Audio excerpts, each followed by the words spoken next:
compuestos. Y ahora lo que vamos a ver entonces es un sistema organizado para nombrar esos compuestos que pueden formarse. La nomenclatura es supremamente importante porque es un lenguaje especializado que utilizamos en química, pero que además es universal. Usted sabe nomenclatura aquí, sabe nomenclatura en cualquier lugar del mundo y quien esté hablando de química con usted comprende de qué sustancia se está hablando. Entonces, esa es en donde radica la importancia de la nomenclatura, que no es compleja, pero sí requiere mucha práctica y muchísima atención a los pequeños detalles para poder que ustedes puedan hacerlo correctamente. Entonces, es lo demandante, que hay que practicar muchísimo.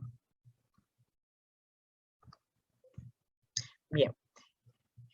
Si vamos un poquito de historia para ponerlos en contexto, porque como ya les he dicho anteriormente, no podemos dar por sentado que lo que sabemos hoy simplemente ha sido así siempre, sino que ha ido evolucionando.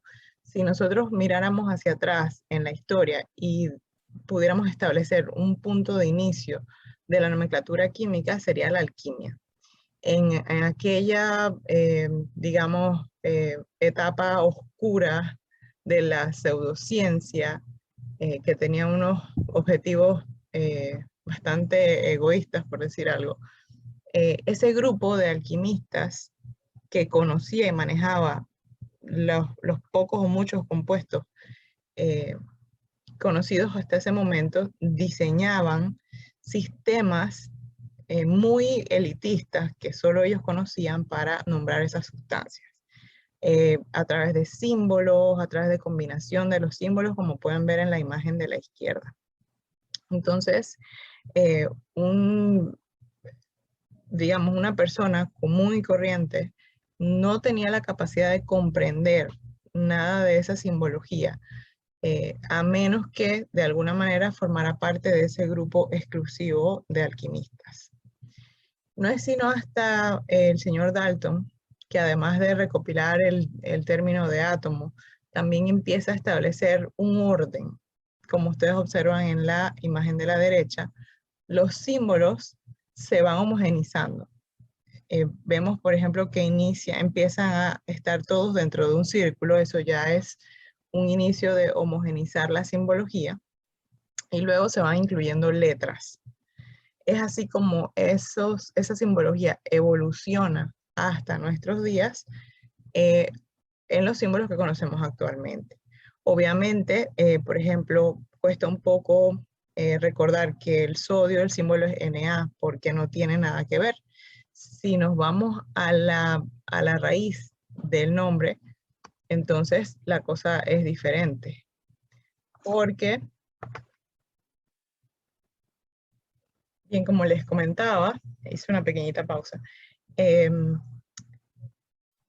La raíz del elemento sodio, pues viene de cómo se nombraba inicialmente, que era natrium. Natrium sí está relacionado con Na, no la palabra ya en español que nos llega a nuestros días. Entonces, a lo mejor conocer un poquito de esa historia de los símbolos ayuda también a facilitar la nomenclatura. El primer paso para nombrar correctamente en química es manejar los símbolos químicos. Eso es muy importante.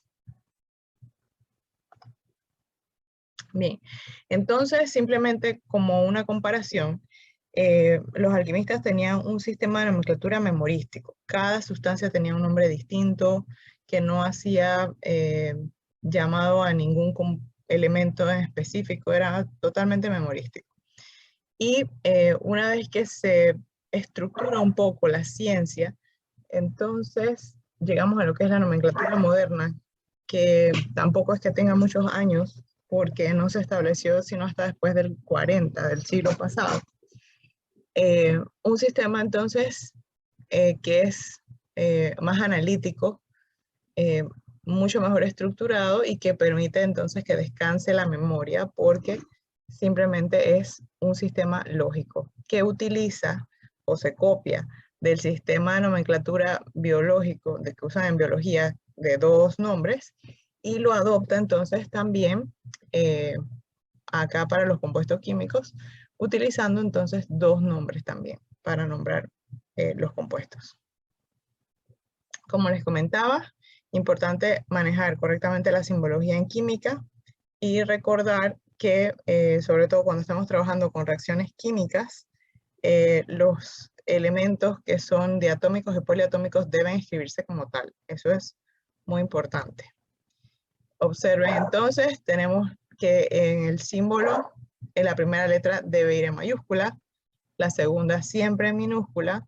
Podemos encontrarnos entonces con los números másicos y el número atómico, siendo el número atómico quien nos dice de qué elemento estamos hablando, qué elemento es ese átomo. Y a la derecha entonces vamos a tener signos positivos o negativos, que nos van a indicar la cantidad de electrones perdidos o ganados. Y eso es una cosa bien importante que debemos manejar. Las cargas deben neutralizarse cuando estemos tratando nomenclatura. Y vamos a ir viendo cómo lo vamos a hacer a lo largo de las distintas situaciones que se plantean en esta clase.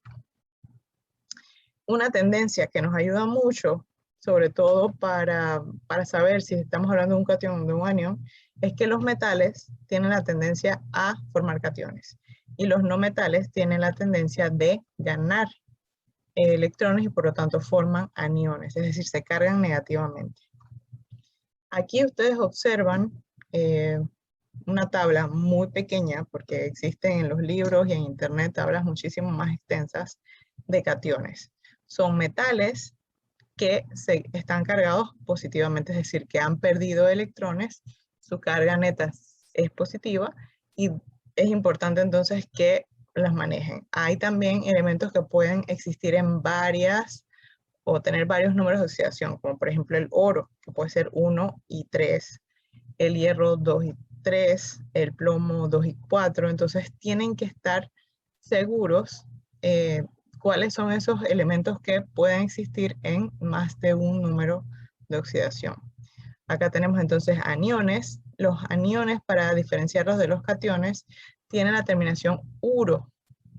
Entonces el hidrógeno cuando está cargado negativamente se llama hidruro. La excepción es el óxido, que no lo llamamos oxuro, sino que se llama óxido. Tenemos aquí otra tabla importante que ustedes deben manejar muy bien de radicales poliatómicos. Los radicales poliatómicos son iones, principalmente negativos, aunque hay algunos positivos, pero principalmente negativos, que tienen oxígeno en su fórmula y tienen entonces una carga. Esos radicales deben escribirse tal cual están en las tablas. Es importante, y van a ver más adelante por qué, que tengamos presente que una vez escrito el radical poliatómico no se puede cambiar el subíndice que lleva. Eso es muy importante. Bien, como regla general, si vamos a escribir una fórmula, primero vamos a escribir el símbolo del catión y luego el símbolo del anión. Y luego verificamos que quede neutro. Vamos a ver cómo digamos, anulamos esas cargas opuestas. Si vamos a escribir el nombre, primero nombramos el anión y vamos a unir entonces el anión con el catión por la preposición de y luego el catión. Esas son las normas generales. De allí partimos y en cada situación que vamos a ir viendo vamos a ir añadiendo una, digamos, una característica adicional que hay que tener en cuenta a la hora ya sea de formular o de nomenclar. Vamos a ver básicamente tres sistemas de nomenclatura que funcionan para nombrar todos los compuestos conocidos. Vamos a ver el sistema Stock, el sistema estequiométrico y el sistema común o tradicional. En este sistema común o tradicional, si y solo si el elemento tiene más de una valencia, se va a utilizar el sufijo para diferenciarlos. Hay dos sufijos, el oso, que indica la valencia más pequeña del elemento, y el sufijo ico, que indica la valencia más alta. Como observan ahí en la diapositiva, si hablamos, por ejemplo, para el hierro más 2, que tiene la valencia más pequeña, diríamos ion ferroso. Y para más alta, férrico. Si fuera oro, diríamos auroso o áurico. Y además vamos a incluir en este sistema los nombres comunes de ciertas sustancias, como por ejemplo el agua. Ustedes pueden observar en sus libros de química que no llaman al agua, por ejemplo, el óxido de dihidrógeno, podría ser uno de los posibles nombres del agua. Simplemente le dicen agua como tal. Y es el compuesto, podríamos decir que prácticamente toda la población mundial sabe cuál es su fórmula química. Cuando utilizamos el sistema de nomenclatura Stock, entonces cambiamos esos sufijos oso y ico por números romanos en paréntesis. Seguimos el mismo ejemplo, hierro 2 y hierro 3 los vamos a llamar tal cual, pero vamos entre paréntesis a colocar el número romano que indica la valencia. Entonces, cuando ustedes ven, por ejemplo, plomo 4, eso indica que el ion plomo tiene una carga 4 positivo. Debe ser siempre en número romano y siempre en paréntesis. Ahora, si el elemento solo tiene una posible valencia, entonces no es necesario, y de hecho es incorrecto, colocar números romanos. En el caso del sodio, que solo tiene una valencia, no se debe colocar paréntesis ni número romano para indicar que el sodio tiene una valencia de +1. Usted debe saberla. Y es ahí en donde radica un poco la dificultad del sistema Stock. De los sistemas, digamos, de nomenclatura, es el que más demanda porque solo le indica el número de valencia del metal si tiene varias. Si tiene una sola, usted debe manejarlo. Por eso es que hay que practicar muchísimo. El sistema de nomenclatura estequiométrico, al contrario del Stock, es el sistema más sencillo de nomenclatura. Usa prefijos numéricos que indican el número de átomos que hay en la fórmula. Entonces, aquí no hay mucho que pensar. En este ejemplo, veamos, hay un solo hierro, hay 3 cloruros, entonces tricloruro de hierro. El prefijo mono suele usarse sobre todo con oxígeno, pero el hecho de simplemente decir o nombrar el elemento ya implica que al menos hay un átomo. ¿Ok? Entonces es el sistema más sencillo de nomenclar. Veamos lo que es la nomenclatura de sales binarias. Una sal binaria, binario, que viene del término 2, implica entonces que estos compuestos están formados por 2 elementos, un catión, un anión. Si vamos a nombrar a partir de la fórmula, vamos, como las indicaciones las dimos generales anteriormente, vamos a llamar el anión y vamos a cambiar la terminación del nombre de ese anión por uro, la preposición de, y vamos a nombrar al catión. Por ejemplo, aquí tenemos el yodo, pero en posición de anión, así que es el yoduro de sodio. Yoduro de sodio. Se va a llamar igual en los 3 sistemas de nomenclatura porque el sodio solo tiene una posible valencia que es +1. Y en el caso del sistema estequiométrico podrían decir monoyoduro de monosodio, pero como ya les comenté, el prefijo mono lo dejamos básicamente para compuestos que estén formados o que estén el óxido presente, ¿sí? De menos no utilizamos el prefijo mono. Si vamos a ver entonces la fórmula a partir del nombre, vamos a escribir primero el catión con su carga, luego el anión y vamos a intercambiar las cargas. Este paso es vital para asegurarnos de que la fórmula que nosotros estamos escribiendo es neutra, que no tiene carga positiva ni carga negativa. Cloruro de hierro 3. Entonces, ese 3 nos indica que el hierro tiene una valencia de 3 más. Y el cloruro, entonces, ya deberíamos saberlo, una carga negativa. Y lo que vamos a hacer entonces es intercambiar este 3, únicamente el 3, no el signo. El 3 baja al elemento opuesto y el 1 del cloruro baja entonces para donde está el hierro. Reescribimos, observen que si es un 1 no escribimos nada, pero si el número que estamos intercambiando es 2 o más, entonces sí lo vamos a escribir. Y así queda entonces nuestra fórmula neutra. Esto es un compuesto que está escrito correctamente porque no tiene ninguna carga. Eso es de las cosas más importantes que debemos recordar. Un compuesto químico no tiene ninguna carga. Entonces, este ejercicio de intercambiarlas es lo que nos permite escribirlo de manera neutra. Y vamos a irlo haciendo repetitivamente durante todas las situaciones que vamos a estar viendo. Bien. Aquí tenemos entonces el cloro en posición de anión, así que es el cloruro. El magnesio solo tiene una posible carga. Entonces se va a llamar cloruro de magnesio, en el stock también, pero aquí en el estequiométrico sí vamos a indicar ese 2 con el prefijo numérico di. Dicloruro de magnesio. En este caso, este otro ejemplo, tenemos cloruro también, pero de cobre. Si ustedes revisan las tablas, el cobre tiene dos posibles valencias, más 1 y más 2. En este caso, estamos hablando de cobre más 1. Así que en el tradicional vamos a utilizar la terminación oso, cloruro cuproso. En el stock, entonces el número romano que reemplaza ese oso por la valencia. Y en el estequiométrico no necesitamos utilizar ningún prefijo, cloruro de cobre.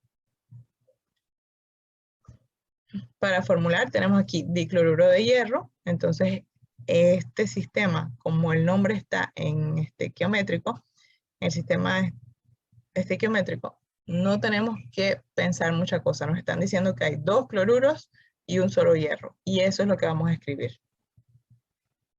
Tan sencillo como eso. Ahora, si vemos acá cloruro auroso, entonces tenemos que relacionar ese sufijo oso con la carga del oro, que en este caso sería oro más 1. Se escriben los iones, el oro positivo, el cloro negativo, y se hace el cambio.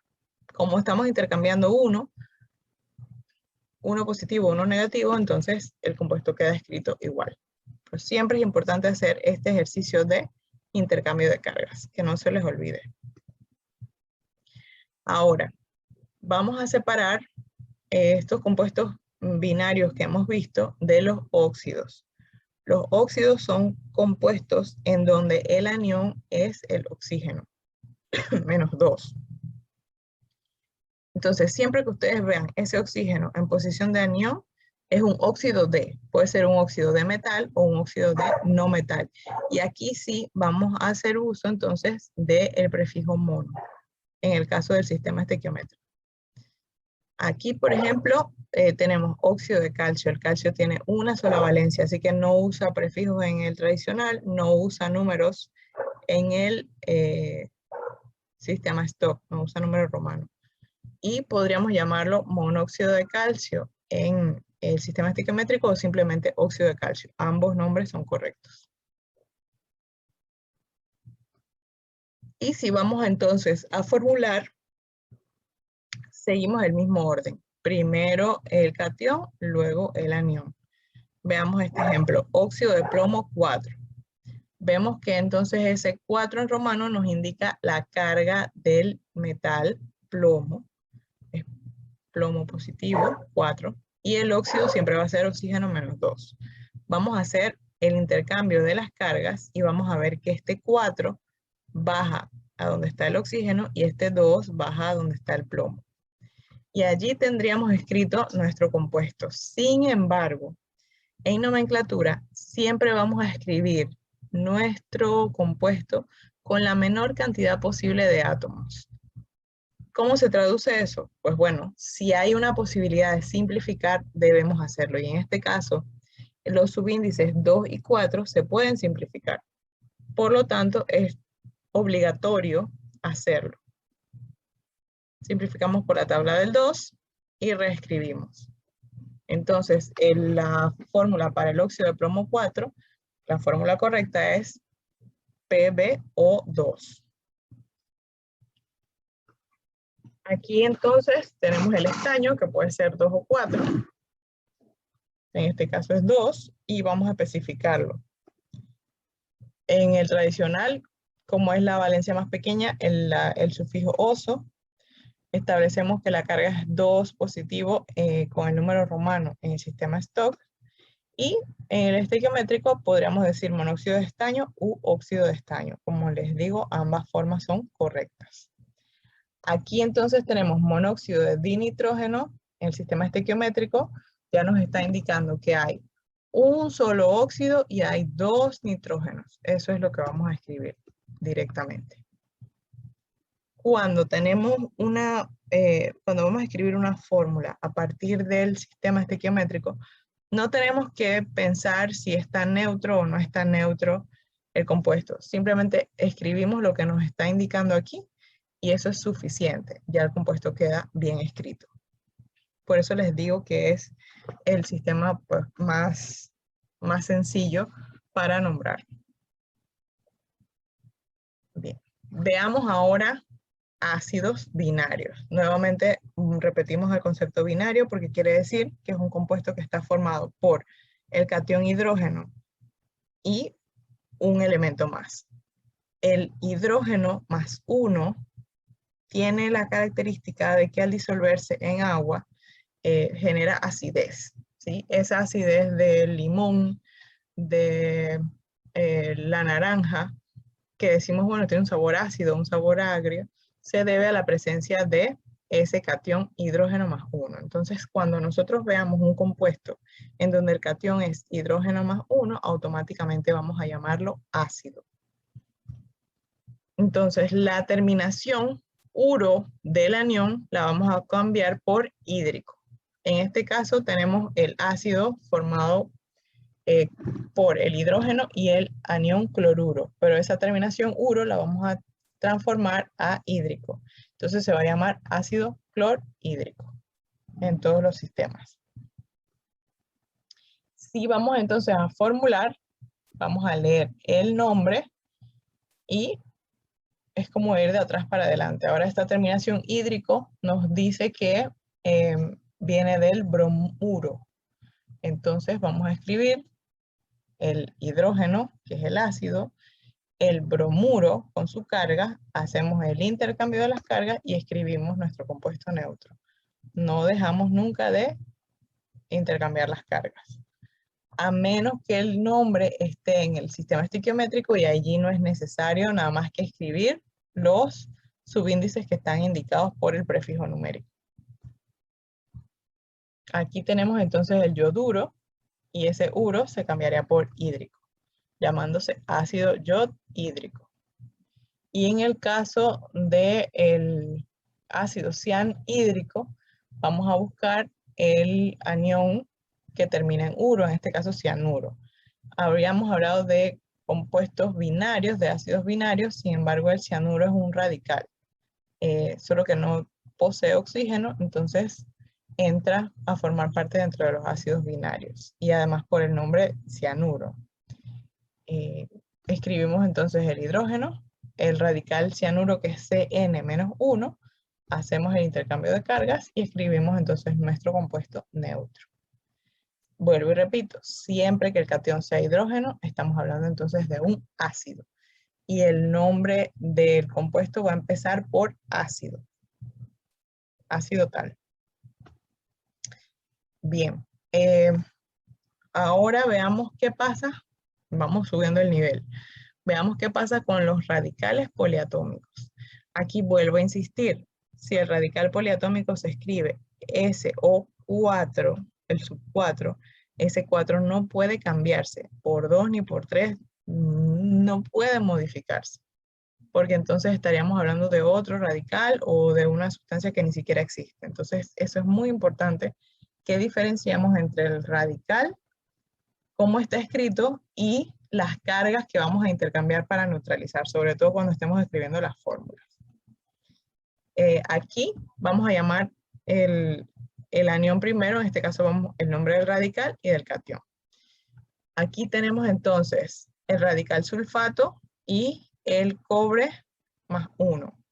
Entonces se va a llamar sulfato cuproso porque el cobre puede ser 1 y 2. El 1 es la menor valencia. El sulfato de cobre 1 o sulfato de dicobre en este caso, porque tenemos 2 átomos de cobre. Si vamos entonces a formular, veamos este ejemplo de sulfato estánico. Ese estánico, la terminación ico, nos indica que es el estaño con la mayor valencia, que en este caso es 4 positivo. Y vamos a escribir cada ion con su carga correspondiente y vamos a hacer el intercambio. Observen aquí, este 4 baja para multiplicar el sulfato. Pero si yo escribo este 4 aquí al lado, va a aparecer que son 44 oxígenos. Y eso es incorrecto. Siempre que nosotros vamos a multiplicar, es decir, a bajar una carga distinta de 1 a un radical, vamos a poner ese radical dentro de un paréntesis para indicar que son tantos radicales. Si no, como les digo, va a aparecer que aquí dice 44 oxígenos, lo que no es correcto. ¿Sí? Nuevamente, tenemos el compuesto neutro, sin embargo, debemos recordar la regla de que debe quedar expresado en la menor cantidad posible de átomos. Y es aquí donde hay que tener muchísimo cuidado. ¿Por qué? Porque este 4 afuera del paréntesis sí se puede simplificar porque es el 4 que bajó de la carga. Pero el 4 del sulfato, el que está dentro del paréntesis, no se puede tocar. Si usted simplifica aquí, tiene todo el compuesto mal escrito. Solo se pueden simplificar las cargas que se intercambian. Importante, si vuelvo y repito, si la carga es distinta de 1 y va a bajar hacia un radical, debe meterse el radical dentro de un paréntesis. Se simplifica y se escribe correctamente. Observen entonces que no hemos tocado el 4 del sulfato en ningún momento. Se mantiene porque el sulfato se escribe SO4. Veamos acá. Tenemos el dicromato y el litio.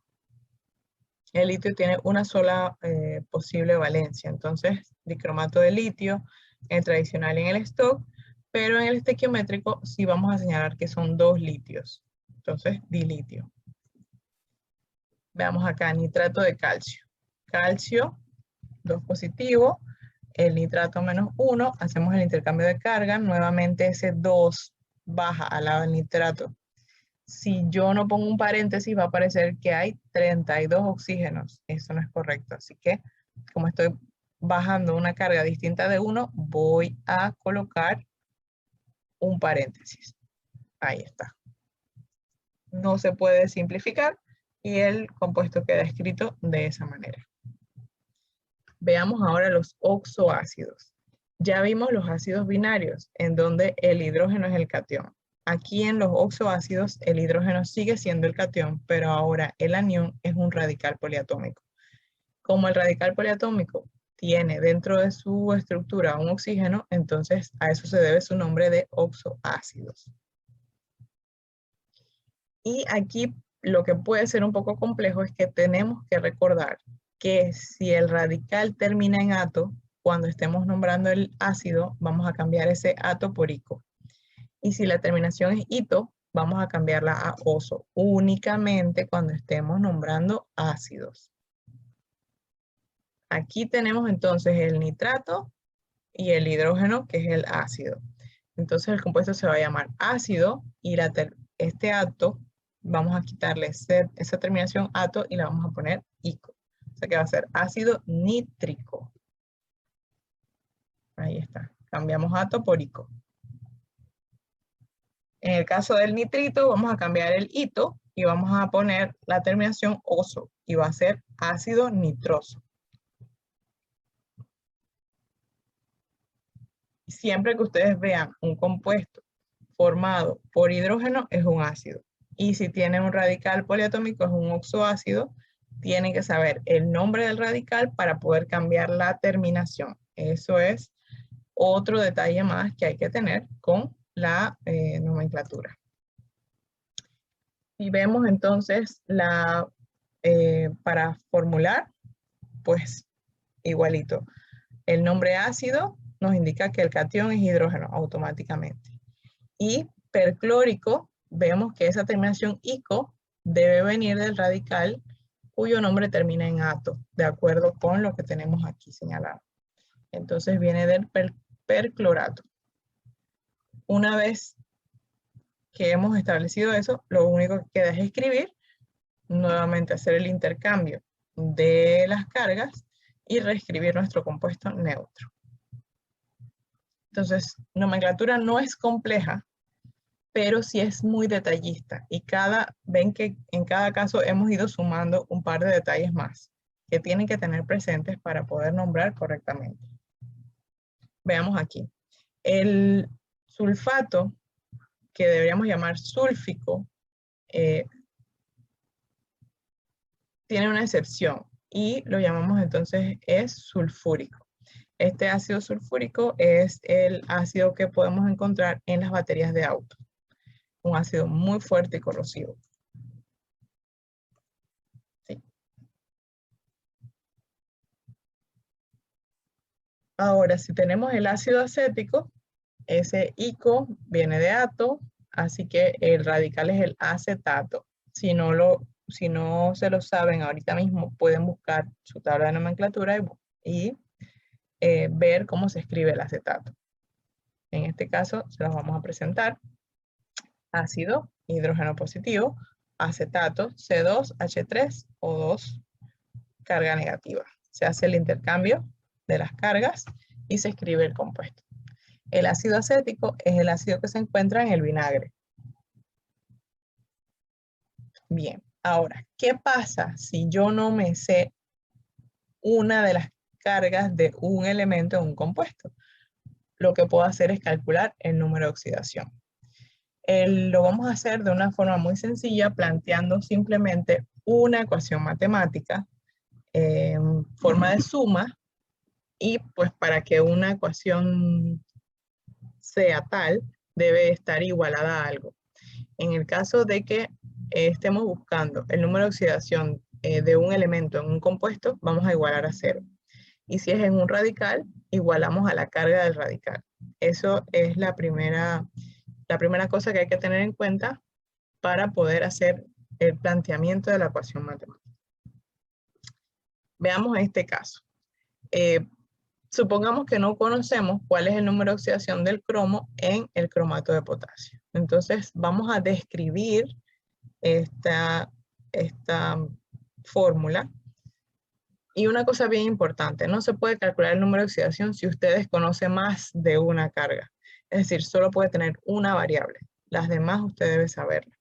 Para ello también asumimos que el oxígeno siempre tiene carga -2 en este tipo de compuestos. Entonces, aquí tenemos 2 átomos de potasio con carga +1, un átomo de cromo que desconocemos la carga y 4 átomos de oxígeno con carga -2. Aquí están descritos. Lo que vamos a hacer es multiplicar el número de átomos por su valencia e irlos sumando. Y así es como queda planteada la ecuación. 2 átomos de potasio por carga +1. Un átomo de cromo por la carga que no conocemos, que es X, y 4 de oxígeno por la carga -2. Resolvemos esta ecuación que va a estar igualada a 0 porque el compuesto cromato de potasio está neutro, entonces vamos a igualar a 0. Y nos da que el cromo en ese compuesto tiene un número de oxidación de 6 más. Veamos qué pasa entonces en un radical. En un radical hacemos lo mismo, pero igualamos a la carga. En este caso el sulfato tiene carga de -2, así que vamos a igualar a -2. Un átomo de azufre, que es nuestra incógnita, y 4 átomos de oxígeno con carga de -2. Se plantea aquí la ecuación, observen, el azufre, que es nuestra incógnita, 4 átomos de oxígeno por la carga -2 y se iguala a la carga total del radical, que es -2. Y despejamos X, encontrando que el azufre en el sulfato tiene un número de oxidación de 6 positivo. Veamos entonces el azufre, pero en el sulfito. Aquí lo que tenemos es un átomo de azufre, 3 de oxígeno y vamos a igualar a -2. Recordando siempre que el oxígeno tiene carga o valencia -2. Planteamos la ecuación. Un átomo de azufre, nuestra incógnita X, 3 átomos de oxígeno por -2 e igualamos a -2. Y despejando encontramos que el azufre en el sulfito tiene un número de oxidación de 4 más. Observen que podríamos pensar, por ejemplo, que el azufre en el sulfato tiene la misma valencia que el azufre en el sulfito, y no es así. En el sulfato es +6 y en el sulfito es +4. Entonces esta estrategia es muy útil siempre y cuando solo tengamos una incógnita de los números de oxidación. Veamos un último ejemplo. ¿Cuál será la valencia o el número de oxidación del manganeso en el permanganato de potasio? Tenemos un átomo de potasio con carga +1, un átomo de manganeso, que es nuestra incógnita, y 4 átomos de oxígeno con carga -2. Todo lo vamos a igualar a 0 porque es un compuesto que está neutro, es decir, no tiene ninguna carga.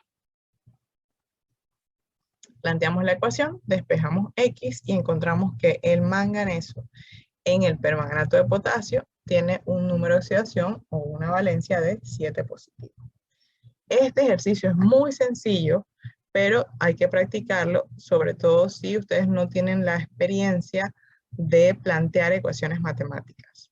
Pero es muy sencillo porque se plantea en función de una suma. Entonces, es simplemente tomar la práctica. Y recordar que es una estrategia que nos va a servir para descubrir el número de oxidación de un elemento en un compuesto, en un radical, cuando no tenemos ni idea cuál es ese número. Hay personas que se memorizan, por ejemplo, que el manganeso en el permanganato es +7. Yo prefiero esta estrategia de simplemente plantear la ecuación y calcular. Porque al final lo que interesa es encontrar el número, y esta ecuación no es una ecuación compleja, es de una sola variable de primer grado, entonces es sencilla. ¿Ok? Bien, entonces resumimos en nomenclatura en que hay que escribir correctamente los símbolos. Después, perdonen, después que usted escribe correctamente los símbolos, entonces tiene que saber cuáles son las cargas de los elementos. No van a tener eso a disposición en el día del examen, así que, y usualmente vienen muchas preguntas de nomenclatura, entonces hay que practicarlo muchísimo. Y si no vienen en el examen, una vez que estén dentro de la universidad, van a requerir escribir correctamente y nombrar correctamente. Y luego, no olviden que escribiendo las fórmulas, el compuesto debe quedar siempre neutro, o sea que hay que hacer el intercambio de las cargas, a menos que el nombre esté en el sistema estequiométrico y usted nada más va a poner el número de átomos que indique el prefijo numérico. Y recuerden siempre simplificar cuando se pueda y utilizar paréntesis cuando estén trabajando con radicales poliatómicos. Entonces, vuelvo y repito, mucha práctica para este módulo, pero ven que son detalles que se pueden ir recordando a medida que se hagan muchas más prácticas. Así que bueno, espero que les haya aclarado muchas dudas esta explicación. Saludos, chicos.